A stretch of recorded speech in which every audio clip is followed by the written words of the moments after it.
Ustazah, anak-anak Ustazah semuanya. Hari ini kita akan membahas secara lebih luas mengenai tema 1 dan subtema 1 tentang pembelajaran yang sudah kita pelajari sebelumnya. Nah, anak-anak Ustazah, kita mulai dengan pembelajaran PKN, itu tentang kerjasama. Kita tahu bahwa kerjasama itu artinya adalah bekerja bersama-sama.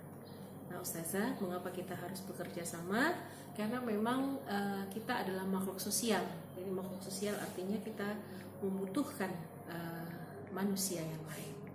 Contohnya misalnya dalam baju, penyediaan baju yang sekarang kita pakai itu pasti membutuhkan orang lain.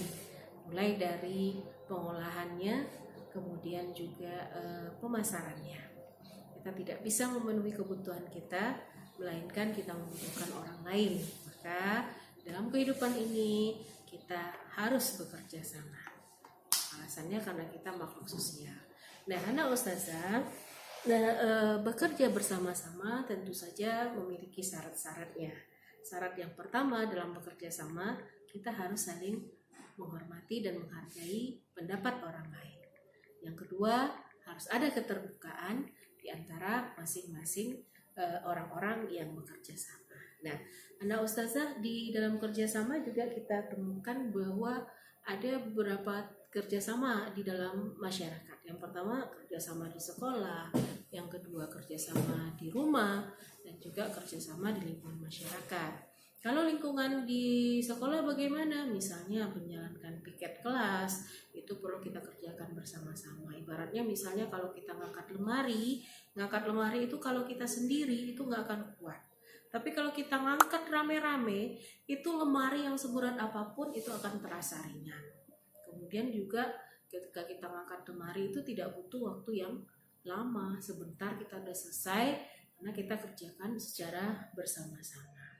Maka di dalam piket kelas masing-masing kita harus saling bekerja sama, kompak istilahnya. Nah, ada manfaat yang kita dapatkan dengan kita bekerja sama. Yang pertama, pekerjaan yang berat bisa menjadi ringan. Yang kedua juga pekerjaan yang butuh waktu lama bisa selesai dalam waktu yang cepat, gitu ya. Nah, kemudian juga kerjasama di lingkungan keluarga, misalnya dalam mengerjakan pekerjaan di rumah. Misalnya kakak menyapu, adik mencuci piring, abang mencuci sepeda, membersihkan halaman, ayah membersihkan mobil, bunda kemudian memasak dan mencuci. Maka semua pekerjaan akan selesai dalam waktu yang cepat. Tapi kalau semua dikerjakan oleh bunda, maka dari pagi sampai pagi berikutnya juga tidak akan selesai. Maka di rumah pun kita membutuhkan kerjasama. Yang ketiga, di lingkungan masyarakat.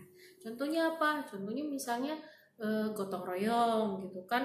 Got-got yang tersumbat itu kalau kita kerjakan sendiri capek lah kita. Tapi kalau kemudian ada orang-orang di sekitar itu ikut membantu membersihkan selokan, kemudian juga rumput-rumput yang sudah tinggi kemudian ditebang, maka dalam waktu yang cepat 2 atau 3 jam itu lingkungan kita sudah bersih dan terbebas dari banjir, ya. Ini juga ronda malam. Kalau ronda malam itu kita ganti-gantian. Nah, kalau kita ronda malam itu kita ganti-gantian. Nah, nggak mungkin itu dikerjakan oleh papa sendiri. Tiap malam papa kita ke ronda malam, waduh capek masuk rumah sakit nanti papanya. Ya, itu tentang kerjasama.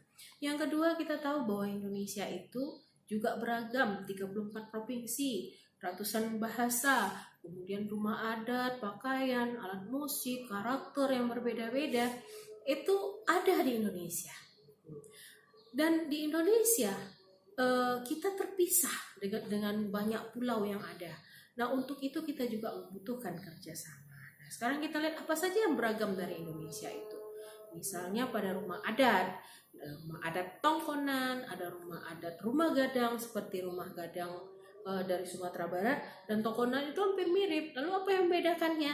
Yang membedakannya itu arah tanduknya. Kalau yang di Ranah Minang tanduknya itu di samping-samping gitu, seperti tanduk kerbau. Sedangkan kalau Tongkonan yang dari Sulawesi Selatan dari tanduknya itu depan dan belakang. Jadi seperti tanduk kerbau tapi depan dan belakang.